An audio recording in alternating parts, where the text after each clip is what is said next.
Welcome to Femme Furious, a podcast where pop culture meets a feminine framing.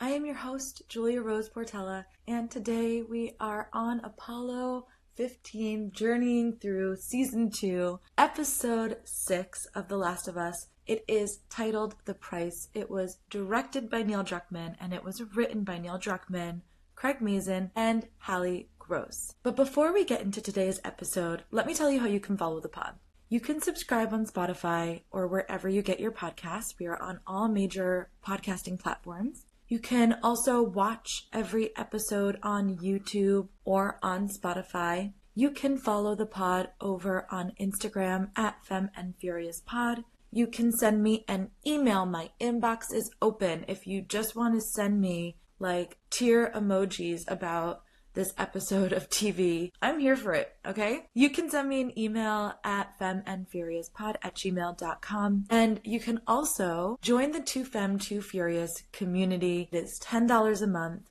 and that gets you a Femme and Furious fully loaded bonus episode, gets you 15% discount on merch and live events. So merch is officially live, active, and kicking. It took me a minute to get it all up there. So I will tag a link in the show notes to get you to the shop if you want to go and shop, whether you are into Femme 2 Furious or not. There is Sunday brunch in our 2Femme 2 Furious community, which is a virtual monthly hangout. You get the Suffragette Award, which gives you voting privileges on content and bonus episodes and more. Tea Time, which is the online chat, and then Fast Five, which is a weekly content roundup. Okay, let's jump into this week's Femme Frame, where we dive into the key feminist theme of the week. Now, something that has been percolating in the background of this show's fandom is this discourse on Bella Ramsey and their portrayal of Ellie. And as a show that is diving into feminism and that is here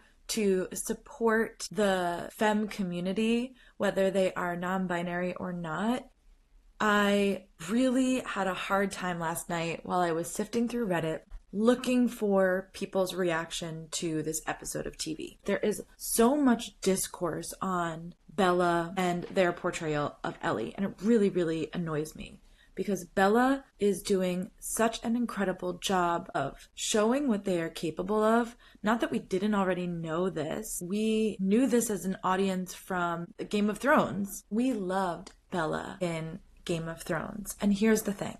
Game of Thrones also has source material, books written by George R.R. Martin, right? And if you didn't listen to my last episode with Amani on fan fiction, we basically said that Game of Thrones is War of Roses fan fiction. It was a great episode, so you should go listen to it. When it comes to The Last of Us, unlike the books, for example, that are Game of Thrones, the book series, I think the source material being the video game and having the connection that people did to this game, the source material is so much more of a tender entity than like when we are dissecting something from books, an uncompleted book series, by the way, and adapting it to television. People anticipate the changes that will come from a book to a movie/TV adaptation because certain things just don't translate the same way. And a lot of what translates in a book or an audiobook is more, I would say, like a visceral feeling that we get as we are reading something versus the visceral feelings that we get when we watch something. They're just different types of experiences, even though they are both visceral. And I say this because it feels pivotal that we understand as an entity that the way that the video games have been adapted is pretty true to form. Some things have been changed, but most of the time, if you listen to the after episode or you listen to the podcast, most of the time Neil and Craig will have some sort of explanation about why that thing was changed or transmuted or done differently, or why it wasn't working, like from the way that it was written or done in the game versus the way that it should be written or done in the show. And there have been some things that I've been like, rolled my eyes and been like, okay, well, it was a little bit better in the game. None of those things are a comparison of Ashley's performance as Ellie versus Bella's performance as Ellie. They are two extensions of this thing that we love. And even though there is an original Ellie that is Ashley's portrayal in the game. Bella has done such a phenomenal job of taking this character, taking their chemistry with Pedro Pascal, and morphing it into something that is such an incredible performance. And to consistently see feedback. Going back to season 1, where I thought Bella was incredible as Ellie as we went through the journey of season 1, to consistently get this feedback that Bella is not performing to the standard that people want or expect or demand is such an incredible dismissal of the performance that we are receiving, which has been demonstrative in how much Bella Ramsey as an actor can portray. Over the course of the season, they have done rage, they've done love, they've done grief, they have done sorrow, they have done anger. And so last night, because of my circumstances right now, because I have to turn these episodes over really, really fast, I was on Reddit last night and I was just looking through people's reactions and responses to this episode of television and was really disheartened and almost disgusted by how much vitriol people carry and that they're so comfortable spewing it on the internet when the performance hasn't been even just fine, has been incredible. Incredible. Different than Ellie of the game, fine. That's fine. But not a lacking performance at all, especially if you are going with Bella's face acting. Bella has some of the most incredible face acting I've ever seen. And when I was on Reddit last night, a lot of the discourse again was like, oh, well, Ellie does the younger years better. And I don't know if it's just because Bella has a young face. I mean, they're only 21.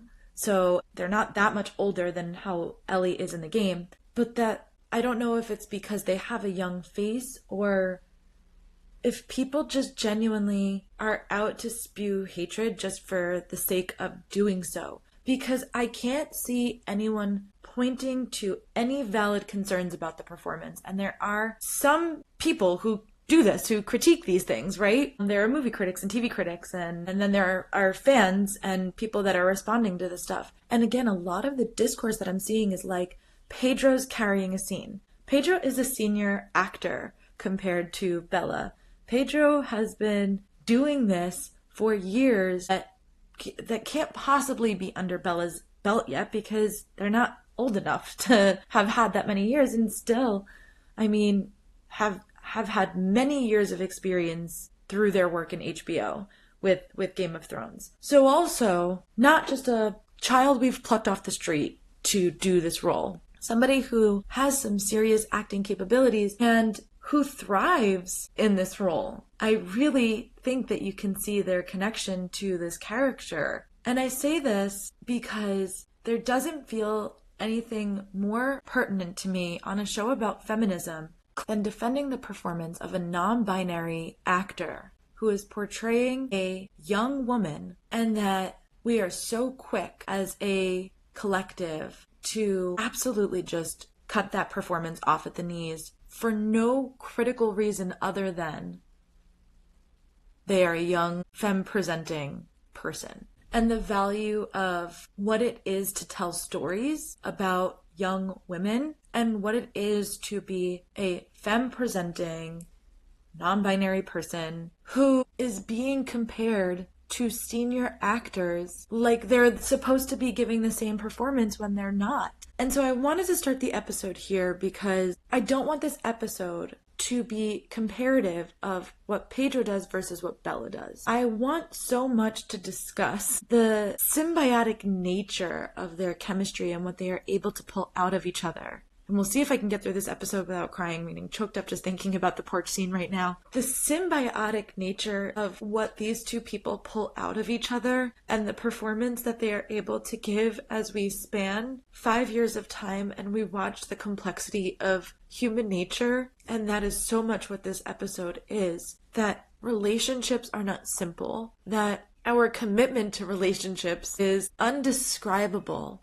That everything about this episode of TV, from start to finish, you could tell I'm choked up about it, is the most raw depiction of human nature. And so to then be on Reddit where I'm just trying to get some quick fan reactions before I can get into the episode, it feels important that we understand in an episode of TV that is all about the rawness of human emotion, that we understand that the people who are receiving this criticism are real people. And I don't know what Bella Ramsey's mental, capacity is for taking in criticism, but I do know that it must weigh on a person to understand that this discourse is out there and that we, as fans of the video game, cannot let go of an original portrayal to accept something beautiful in the revision of what it is, or the extension of what it is. And that at the end of the day, how hurtful it must be,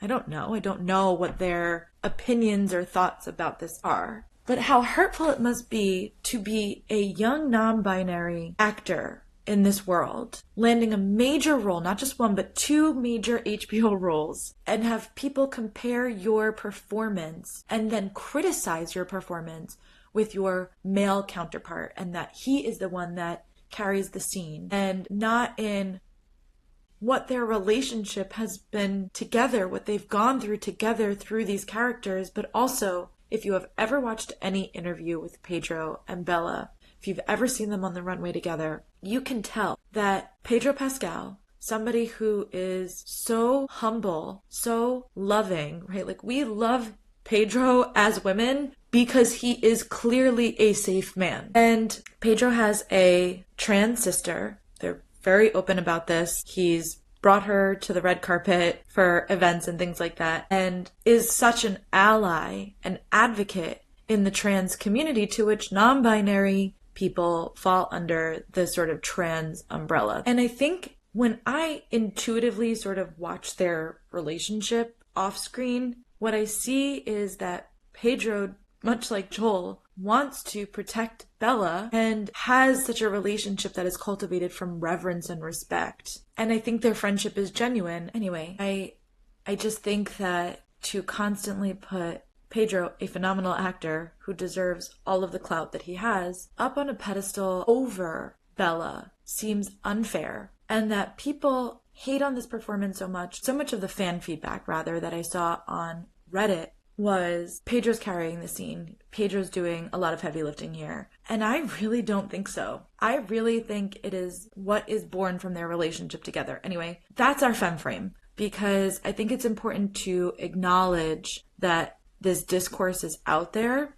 and what it means for the queer community and what it means for young women and what it means for stories that are about young women, that this episode with Pedro will probably perform higher. And I get it, we all love Pedro, but that it sort of invalidates the experiential coming of age that is the other part of this story and that we get over the course of this episode, and that an episode of TV or a story about a young woman coming into adulthood is less interesting than the relationship between her and Joel, to me feels really unfair and quite hurtful that so much discourse is out there on this, and specifically on Bella's performance in particular. Okay, let's do our slay by slay breakdown. It starts with the cold open where we see Joel and we get this flashback of him and Tommy and his dad, and that Tommy was buying drugs. We see that Joel ultimately is the protector, even from such a young age. And I wasn't able to listen to the whole episode,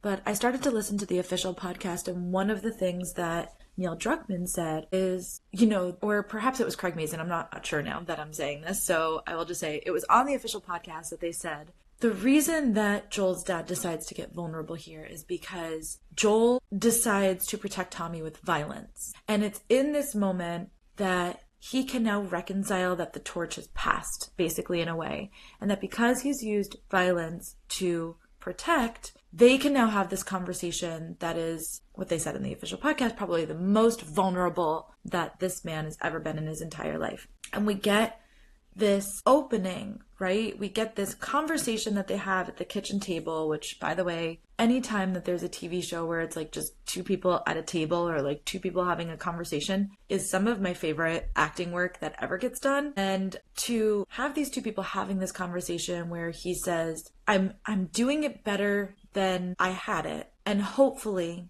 you'll do better than me. And this idea that they talk about in the podcast is the passing on of not just generational trauma, but also generational growth. And that in this moment, Joel's dad says, my dad hit me so bad my mom thought I was dead. I had to have my mouth wired shut for 2 months. And so yeah, I slap you around, but it's not that. It's better than that. And hopefully you'll do better than me, that there's room for growth here. We see this with Joel, that he is not only different, but willing to grow, and not just willing to grow from what his dad taught him, but willing to grow from his experience parenting Sarah to his experience parenting Ellie. And we'll talk about this as the episode goes on through the Slay by Slay. So in my notes, I have cycles of abuse and the excuses we make. And I think it's important to note here that the violence that we see is explained away. And this is important because it becomes obviously critical to Joel's character and fundamental to who he is. So, you, dad, if I'm Joel, his father is somebody who is hitting them as a form of punishment. I'm gonna get in trouble. I'm gonna get the belt. That's what Tommy says. Joel beat up all these kids to protect Tommy. And Joel is willing to accept violence for Tommy. So it's important that we understand that there's a level of rationality that goes into violence. Well, it's okay for me to beat these people up because they're selling my brother drugs. So we're like, it's okay that I plow down everyone in Salt Lake City because I'm saving Ellie. And this idea of violence as a form of protection and being able to excuse it because it's different than the violence that you are receiving, which is like, my dad hits me and it's to punish me, but when I do it, it's to protect, is a really interesting contrast. And I think that they did a really good job of tightening that concept up in a very clean way just from the cold open. And I'm sure we're going to get a lot of crying this episode. But my note here, my hot girl hot take note was, Joel wore the fucking watch as a reminder to be a motherfucking good fucking dad I fucking cannot. That was what I was typing as I was sobbing watching this cold open when Joel's dad puts his hand on his shoulder and it just zooms in on the watch, this token and embodiment of what Joel has been as a parent, and understanding that there's a backstory even to this thing that we've had since season 1, episode 1, that he wears this watch, Joel wears this watch as a reminder, born in this conversation, to raise Sarah better than his dad raised him. I thought that was perfect. No notes. I had no notes about that. I thought that was great. I thought that was human. I think people do things like this all the time. People carry photos around. People carry things with them, that little mementos that remind us of who we are and where we've come from. And I think that there's something in this, the legacy of what this is. It was my father's watch. I had this conversation with him once about being able to do it better and what that means, and the fact that he does then do better, and he does even better with Ellie than he did with Sarah. At least that's the argument I'm going to make over this episode. You might disagree, but I say that's what happened. So then we get in the credits, and I was curious what the credits were going to do here, and of course we get Joel again next to Ellie, and I wrote sad, sad, sad in my notes. I was sobbing from the beginning of this episode, literally in and out of tears throughout, and I'm sure I'll be in and out of tears as we go through today's episode because it was just so raw and so human. So then we get the scene that opens with Seth at the bar, and I could not figure out, I'm like, where do I know Seth from? And then I was on Reddit and somebody was like, Bart Bass's dad. And I was like, yes, XOXO Gossip Girl. Here he is. This was his life afterwards. He just lost everything in the Upper East Side and now lives in the apocalypse. Just kidding. That's not how they've written the story, obviously, but I couldn't figure out, I was like, where do I know this guy from? And somebody said Bart Bass. And I was like, yeah, that's true. So Seth at the bar, and then getting this backstory of Seth being a cop, which feels about the most basic thing that they could have done for this character. Seth looks like somebody who voted for Trump. So I'm not shocked that they're like, clearly he's got some sort of background in, I was going to say military, but it makes sense to me that it would also be cop, that there is sort of a very conventional portrayal of homophobic and demonstratively homophobic, and also has this outburst during the council meeting where he's like, yeah, we have to pursue these people and we have to get them and we have to bring them in and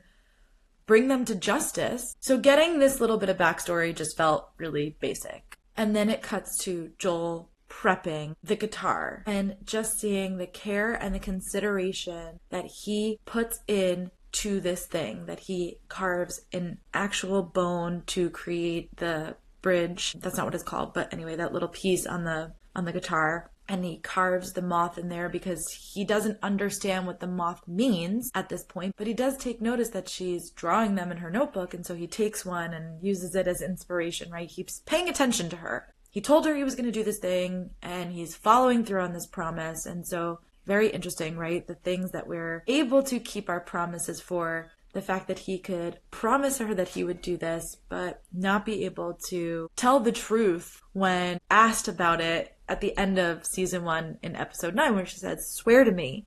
And the fact that there's a promise made and a promise broken, and sort of the fact that there's a promise that comes to fruition and a promise that has been broken, and what that does to the course of their relationship. Ellie's faith in Joel is like a pillar or a rock in the river, and the lie that Joel is told is just the ocean eroding at this structure, this foundation, which is, I'm putting my faith in you. Everything that they've gone through in season 1, the longer the lie goes on, the more it erodes at the trust and the foundation of what they have built. And this is why Ellie, much like the rest of us, has #daddy issues. But something that I really, really loved is that everything that he does for this guitar, and the fact that he goes out and gets this cake, proves that he is a better and more consistent parent than he was with Sarah. If you go back to season 1, episode 1, Tommy says, I thought we were having pancakes. And Sarah responds with, he didn't get any, meaning Joel. And Joel says, I'll make up for it by getting a cake later for his birthday so they can celebrate. He promised Sarah that he'd be home at a specific time. He comes home late. When he comes home late and he wakes her up, she's like, did you bring the cake that you said you were going to bring? And he's like, no. So even in his parenting with Sarah, okay, he's got the watch, he's doing better than his father did, but still forgetful, not as wrapped up in the details, and not willing to follow through with the promises that he's making. And of course, this is a beautiful dichotomy and the most human thing, that we are willing to lie about something so important and follow through on things that are so trivial, and that we are constantly in our own minds and our own heads weighing the scales of our goodness and our worthiness of that love, or the receptivity of that love, by weighing out the good and the bad that we do, and we're sort of taking the tallies and the stocks. And I know not everybody is thinking about it that directly, or that comp is as clear, but I think it's such a human thing to be like, well, I said I was going to do this thing and I did this thing, like, doesn't that make me good? When it's like, yes, but if the foundation of what you're building that on is this huge lie, of course Ellie isn't going to be able to tally that up to all the things that are so important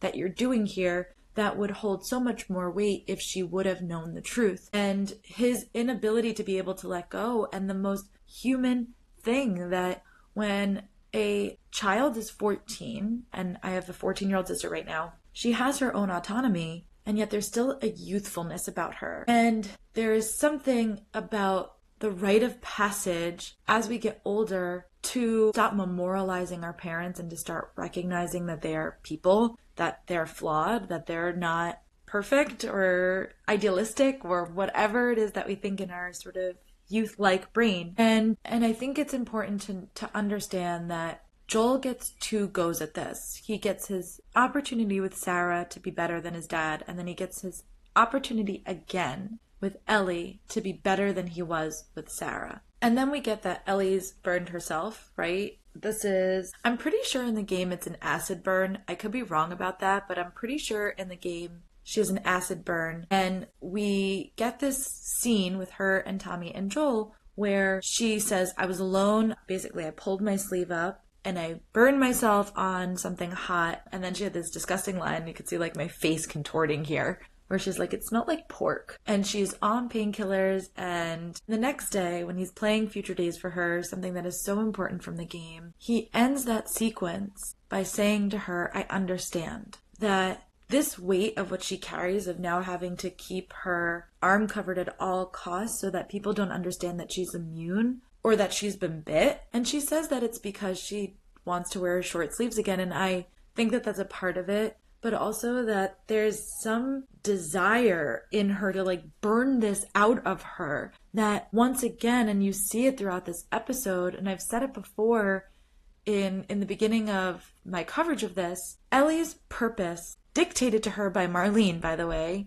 that her purpose is greater than any of us could have imagined. That's what Marlene says to her. Your purpose is deeper than any of us could have imagined. When Ellie has to internally confront the fact that she doesn't have a purpose, that she doesn't have this thing that she's been holding on for, and going back to this conversation that her and Joel have in season 1, where she says, well, then what do you go on for? And he says, family. Well, that's Joel's purpose. That's what Joel wants to go on for. That's what Joel wants to live for. Joel genuinely would not have been able to survive the loss of Ellie, because that is what he goes on for. That is the thing that is keeping him going. That is the engine that is fueling his life force through this apocalyptic shit show. And Ellie had her purpose described to her in a very different way. And whether or not she wanted to actually take that on or not, it doesn't matter. At this age of 14, knowing that her best friend Riley, the first person she's loved, died because they got bit.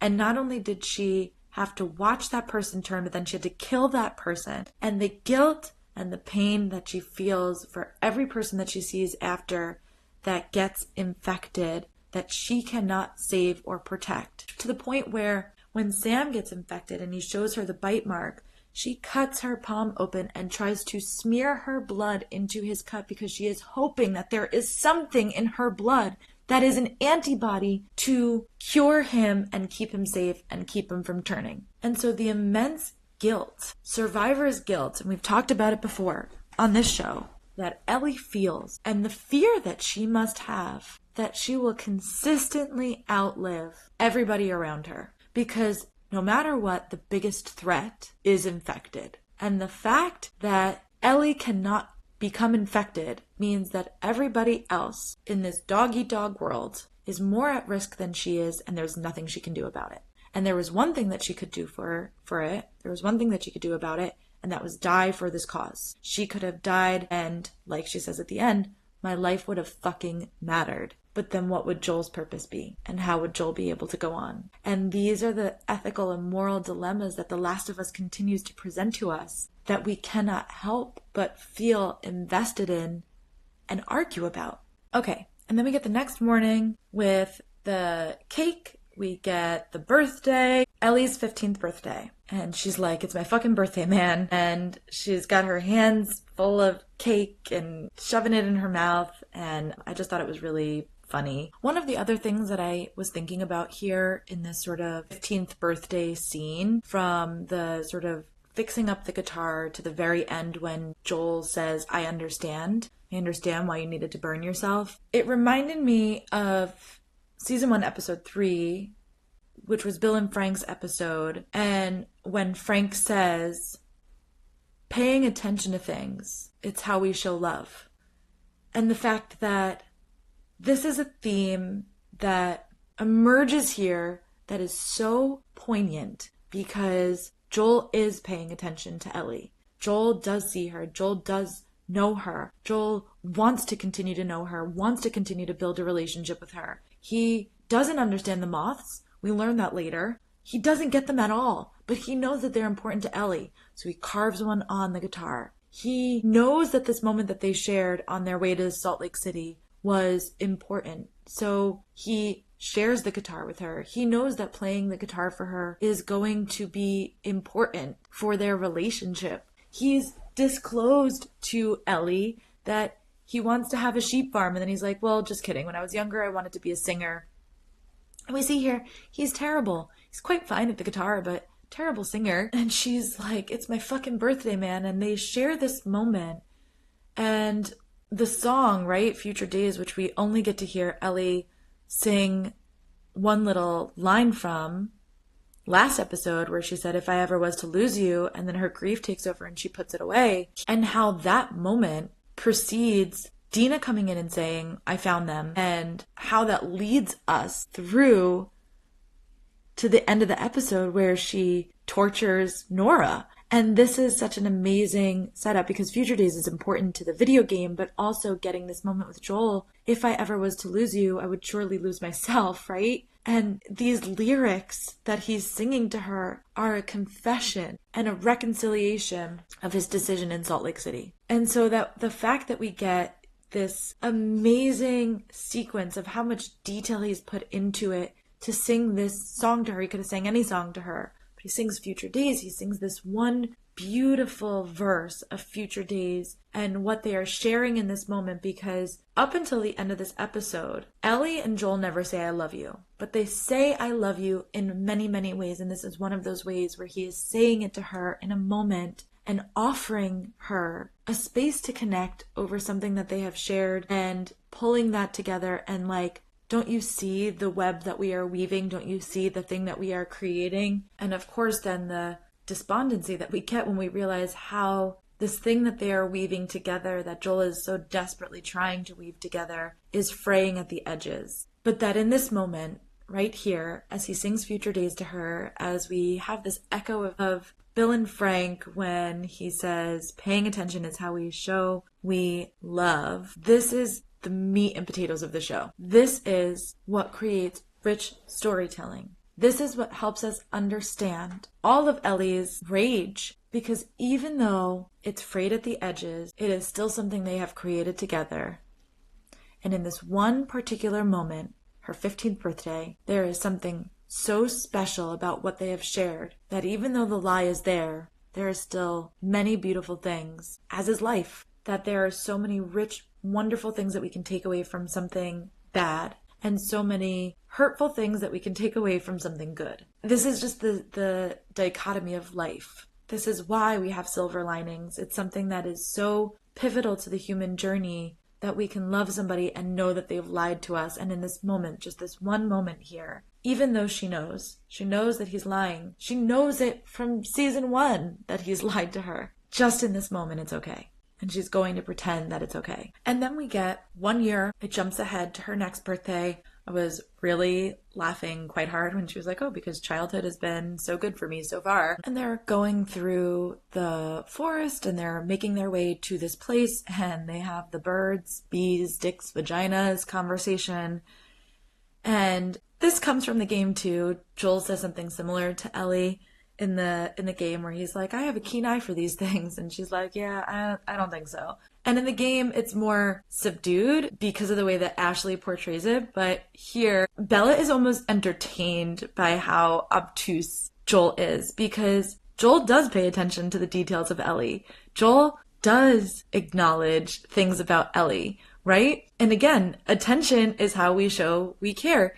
And so going back to earlier this season, where Dina is like, you're so brave. And she's like, I'm not brave. I'm just obvious. To Ellie, it's obvious she's queer. To Ellie, it's obvious she's gay. She doesn't have the time or energy to put something about herself under wraps in this capacity. She's already, if you think about it, harboring one of the hardest truths of this reality that they are living in, which is, I am immune to this thing that nobody else is immune to. And I, as somebody who is immune to this thing, already have to keep a pivotal part of my being secret and hidden from other people for my safety and protection. So when you layer that on top of, I'm also queer, I think there's just no room inside of Ellie to be like, I can't keep another secret. Like, she's not really bothered to be closeted. So I think it's really funny that we get this conversation between her and Joel where he's like, I have a keen eye for these things. And she's entertained by that. She's like, yeah, might have it for other stuff, but you don't have it about this, because once again, to Ellie, she's obvious. It is obvious that she's queer.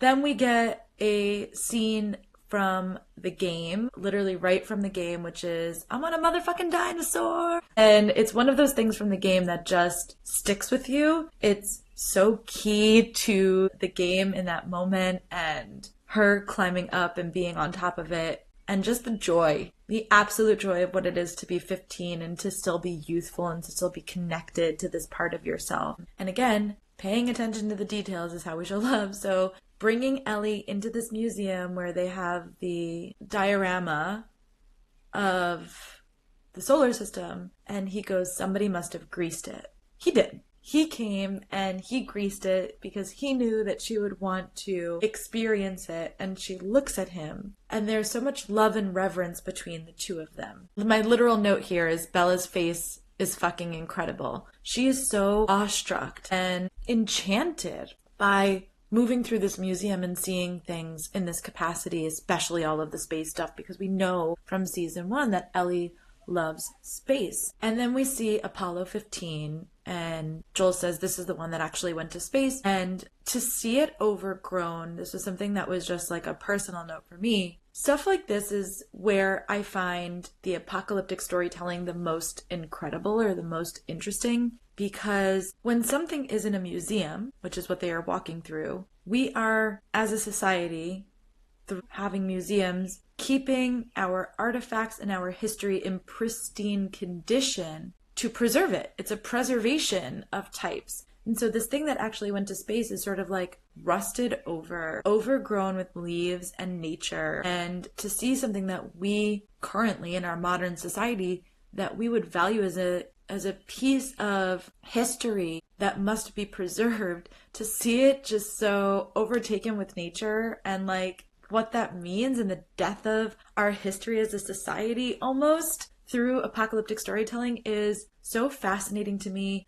And it was just something that as I saw it overtaken with like the leaves, I got choked up. I got really choked up. And then I had a note, they did this scene justice. This is one of those things from the video game that, again, this entire scene of them in the museum together, this flashback that you get of them, is such a critical piece of storytelling in the video game. And I just feel like they did it such incredible justice, because in the video game, you go through the same thing. She puts on the helmet, she listens to the takeoff, you see her kind of like shaking, you're in her imagination for a little bit. And they do such an incredible job here. And again, Bella as a face actor, I will not shut up about it. You'll have one more week to listen to me talk about this. Bella as a face actor is so incredible that you can see all of these experiences going over their face as Ellie, as if they are really going to space. And then you get the cut to Joel, who is looking at her and has the single tear, because there is nothing that makes him happier than making Ellie happy. He even says, did I do okay? He is nervous. He wants to impress her. He wants to make her happy. And she's like, of course. And that is the satisfaction of his lifetime, that he gets to do this for her and provide this for her, and how incredible that is. And then as they're walking, okay, I just have like a little sidebar, because were those spores? She's looking over the water and he's kind of like, what? And she's not like, there's something weird over there. And they don't really draw attention to it. And then they didn't talk about it in the after episode. And I haven't finished listening to the official podcast, so I'm not sure if they'll talk about it there. But like, was that spores? Was that spores out in the world? Because I wasn't sure what that was doing, what the heavy lifting was there. Okay. Then we get 1 year later. My notes here are hysterical. Joel finds out Ellie's gay! Exclamation point. So this is now her 17th birthday.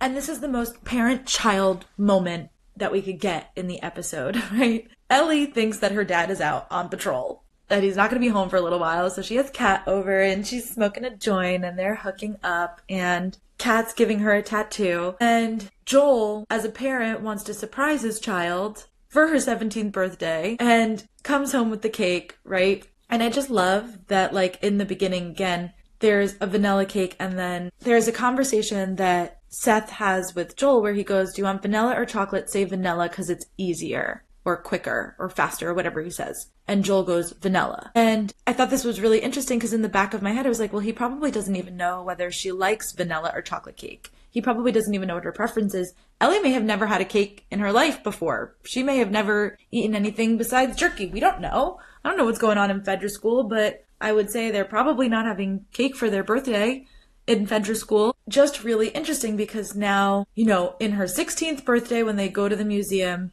we don't have a cake. But on her 17th birthday, he comes in with a chocolate cake. And I was like, is that an attention to detail? Because given that he has now more time, could actually get the cake that she wants made. And is chocolate her preference? I just thought that was really interesting that it was like a vanilla cake in the beginning because it's easier and quicker. And then like my back thought to that was like, well, he probably doesn't even know anyway. And she might not even know. And he may pose that question to her like off screen. We're not seeing it, where he's like, do you like chocolate cake better? And I could just see them having this like taste testing, or having Seth make something else for them and discerning, you know, which one that she likes, so that this year she can get the one that is her preference. So he comes home early with the cake and he says like, what, you decide to do all of the teenage shit now? Like, you decide to experiment with girls, you decide to do drugs, you decide to get a tattoo, like, oh, this is it. And Ellie goes, well, it's not an experiment. And he goes, you're not thinking straight. Like, we'll talk about this later. And he sort of dismisses the conversation. And he's up at night thinking about this fight that they've had, because the most important person to him is Ellie. And Ellie is so desperate as this, again, this lie is building up behind her eyes. The pressure is there. And just because we haven't seen it on screen, we already know that that doubt was sown in her from last season. It's portrayed perfectly last season. We know that when she's accepting to go to Jackson, she's accepting the lie. And fine, maybe that's the contract she made when she was going into it, and the thing that Joel is willing to sort of willfully ignore as they go into this conversation and into this life together in Jackson. But the longer it sits there, the more it becomes an elephant in the room that she can't ignore. She can't just keep engaging in this contract that they're not going to talk about it and she's not going to feel anything about it. So for her, to move into the garage is to make a statement that there needs to be some separation between them. What I really love that they talk about in the podcast is that in this moment when Ellie's trying to move her mattress, Joel does concede and try. So they get into this sort of second argument. And he's like, you can't go out there. It's cold. It's not insulated. Like, there's no heat. You're going to freeze. Like, and she's like, fine. And she's all frustrated. And he goes, okay, can you give me a couple of days? And then as he helps her to get the mattress back on the bed and agrees, like, I'll help you get out of here. You want some space. You need some space. You're 17. Okay, I can do that for you. I'll help you. I'll go create the garage and get it where it needs to be so that you can go stay out there. And then he asks her about the tattoo. And he asks her if it hurt. He asks her, you know, what do the moths mean? And she's like, it's from a dream. And he tries. He's like, oh, like growth and stuff, which is what he's doing in this moment. He's growing. He's saying, okay, we got into this argument before and I yelled at you about drugs and girls and whatever, but I'm going to try and understand right now. So if we go back to like her 15th birthday, when she burns herself and he goes, I understand. This is his moment of saying, I don't understand, but I'm trying to understand. Did it hurt? Why did you do this? What does the moth mean? You really like girls? Not an experiment? And he's trying in that moment to understand and to be a better father than he was just hours ago to her. The end of that conversation is where she apologizes to him and she goes, you know, I'm sorry I did drugs and I'm sorry I got a tattoo and I'm sorry that I was fooling around and having sex. And she's like, except I'm not. And that this is her act of defiance in the relationship that they have built when that relationship is encased with a lie. So I really love that scene. And then we get the scene from Gail with Joel and Gail where she's like, what am I, Lucy from the fucking Peanuts? Which that line had me cracking up. And she tells Joel that the moth symbolizes death. And the moth symbolizes a lot of things, okay? As somebody who works in metaphysics and is dealing with symbolism all the time, I was kind of like surprised to hear them say that moth is death, but this is how they are drawing the symbolism forward in this story. So we have to just say moth equals death, okay? And why would Ellie be obsessed with death, right? What is that about? And I was trying to understand their depiction of this as a symbol. And here's what I sort of came up with. That the moth is drawn to a flame, right? We always say a moth drawn to a flame. That there is a singular thing, light, a beam, a beacon, the flame, that draws this thing into it. And oftentimes for the moth, that is its death. That is the end of the moth. and that it's inevitable. It cannot help but come this way, but do that thing. And I think that Ellie having this dream, and we don't know what the dream is about the moth, but the fact that Ellie keeps having this dream about this moth, or that she's obsessed with moths, is that there was a singular purpose that she was driving towards, to be the person from which the cure for this infection could be found. And that she gets to that beacon, she gets to that light, and she does not die. And what that does for her and what it does for her psyche. And listen, I don't know if that was their thought process when they were creating this, but that's sort of like my takeaway of what is the moth and what is it supposed to be representing here. If moth represents death, and the death of a moth comes from it following its path to the flame, that she followed her path to the flame and didn't die, and what that is doing to her. And now there is no beacon. Now there is no flame. Now there is nothing for this moth to seek out. There is just the moth and what that means for her. And we see even in the drawing, you have a greater purpose, which is, of course, going back to what Marlene says, you have a greater purpose than any of us could have imagined. And it's written in between these moths, and that she is obsessed with the fact that she was supposed to die, and that she was supposed to be this sacrifice for the greater good of humanity, and that her life would have had purpose and her life would have mattered, and now it doesn't. And of course, the presence of her life, and the value of what it means to Joel, there is purpose to being his daughter, but she can't accept that until after he's gone, and that's why the storytelling is so rich, right? So we get Ellie in the garage then. She's preparing to ask Joel these questions about Salt Lake City, and we can see there's not been a time jump yet. So this is still in her 17th year, her 17th birthday, whatever. So we know at this point that she's had this sort of falling out on her birthday with Joel, that she's already got these questions percolating in the back of her mind. And I've talked about it before, and I'll say it again. A woman's intuition is bar none. She knew in the first moment that he was lying to her, and she knows it here. And that feeling doesn't go away. That feeling continues to gnaw and nag on you until you say something, or until it comes to a breaking point. And I've also said this before. What Joel tells her at the end of season 1 makes no fucking sense. He's like, we were attacked by raiders. There's dozens of other people who are immune. We had to get out of there. Yada, yada. Like, all of this stuff, and it doesn't add up. It's just so disconjointed. And we see actually in this episode what an incredible liar that Joel is. So the fact that he can't put a good lie together to sell to Ellie in that beat after Salt Lake City when they're leaving and she's sort of waking up, especially because she's been drugged and she's under anesthetics.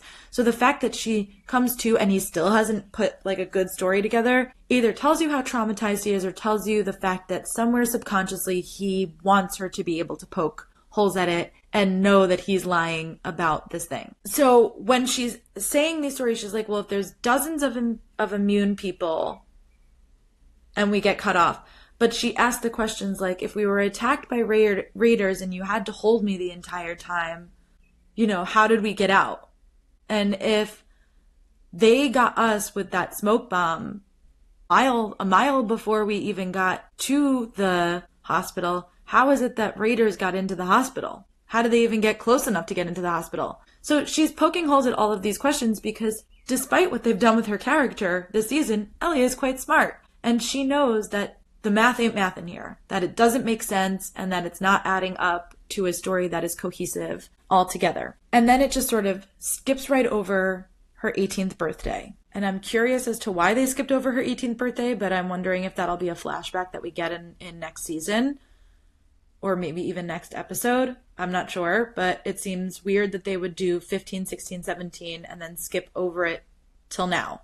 And then we see the scene with Joel, Ellie, and Eugene, where we see Adam getting dragged by a horse. We get Ellie pushing back. She's like, I'm not your fucking kid. I'm your partner. We stick together. You know, you're my back. I'm yours.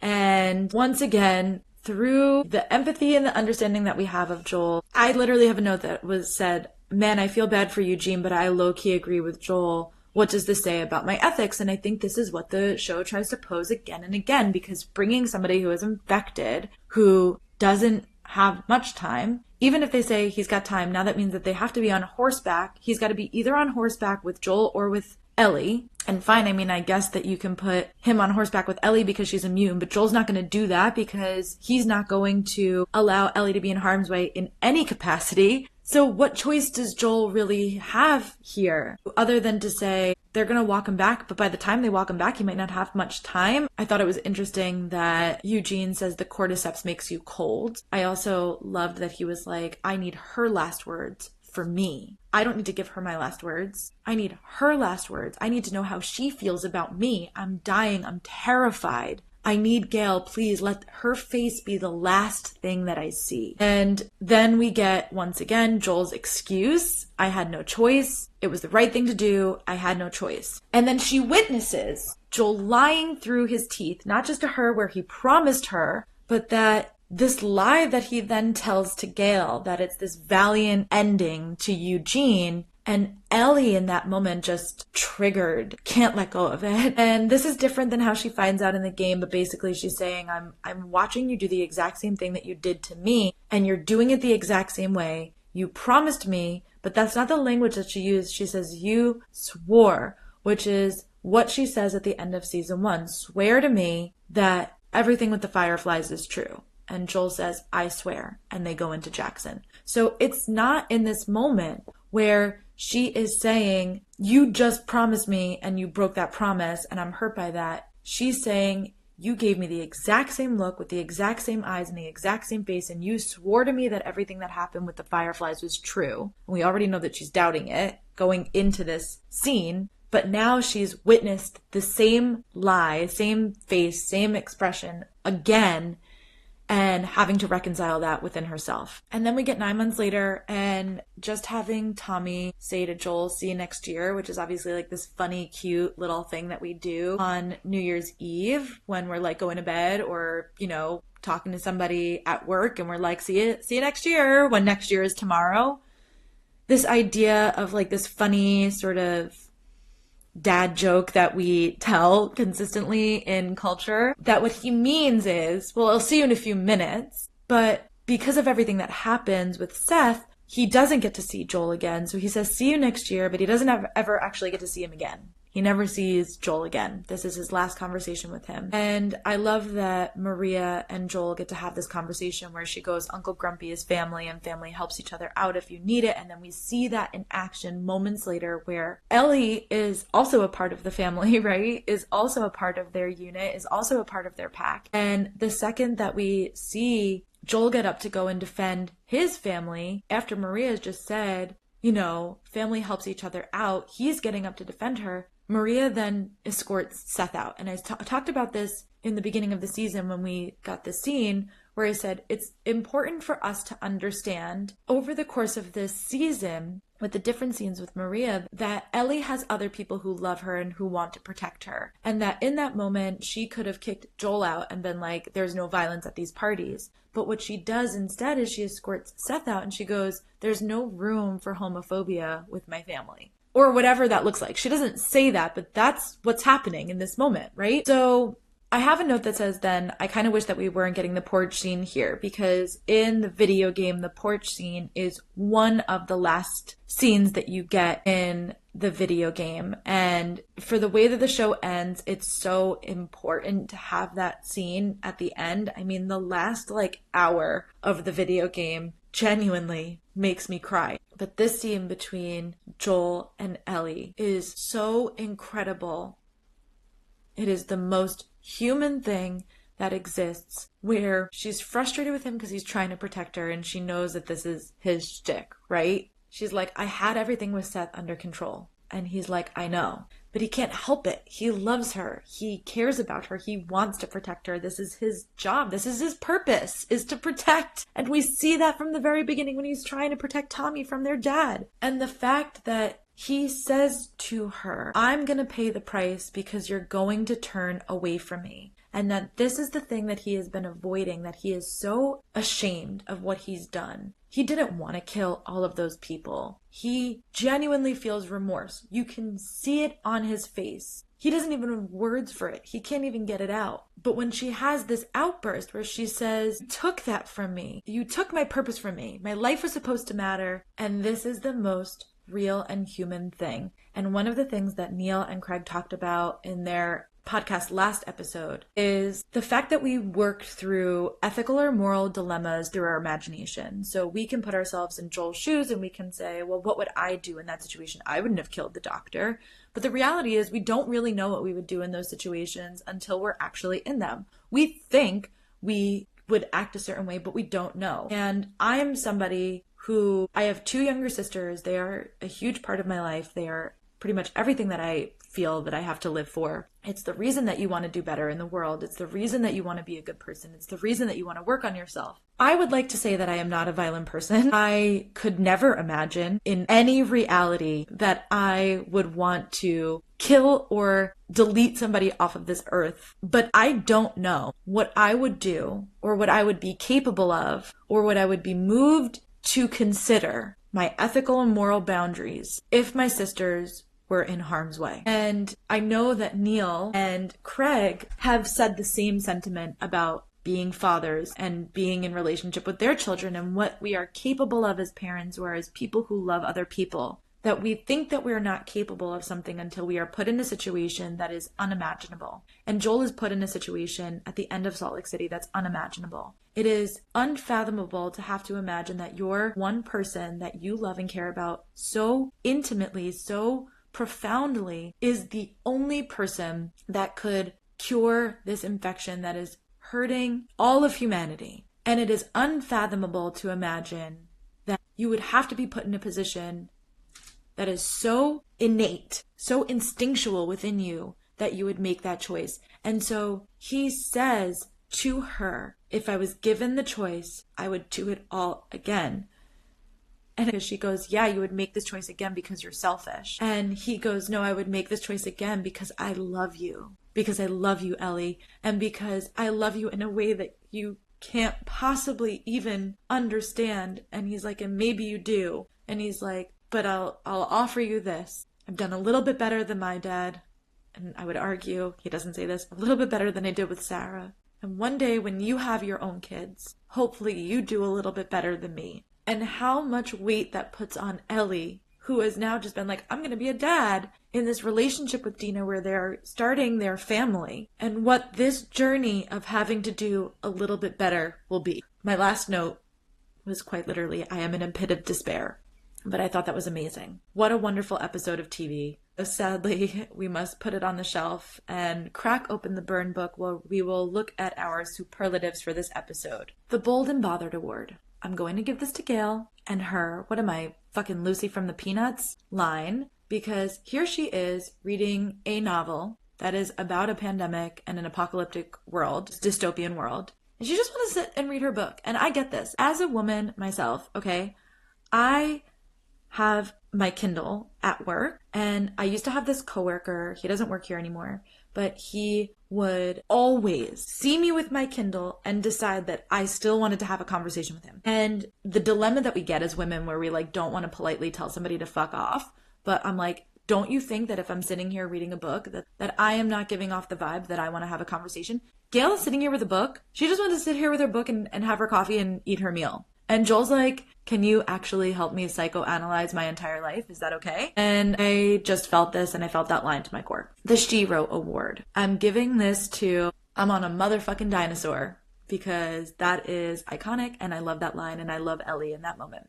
The Femme Fatale Award. Well, this has to be when Ellie says, he's lying. That's not what happened. Eugene had time. He wanted to see you. He wanted to tell you he loved you. And Joel shot him in the fucking head. Way to throw Joel under the bus. And I understand it, but talk about smashing the patriarchy in that moment. She was not having any of his toxic masculinity and his lies. Speak your truth, trophy, because I love you. Point blank, period. There's nothing else. That line is the line. Honorary heartthrob. Literally everything that Pedro Pascal does, in and off screen. Everything that he does in this episode as Joel. All of the attention to detail. That single tear that he is going down his face when he sees how happy she is in Apollo 15 and he goes, did I get it right? Everything about him in this episode, honorary heartthrob, 12 out of 10, no notes, will go down as one of my favorite performances ever in history. Thank you and good night.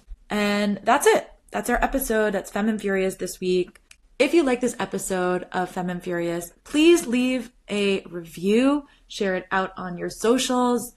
You can subscribe. Literally anything will help to grow the podcast at this point. I will be back on Thursday with The Lost Books of Jess. I don't know if you've ever heard of her. And we will be having a conversation about what it is to create joy in our hobbies and in community. And then I will be back next Monday, the last episode of The Last of Us Season 2. I can't believe that this is almost over. And then starting in June, we will be doing all of Emily Henry's books. And until then, I hope you do a little bit better than me.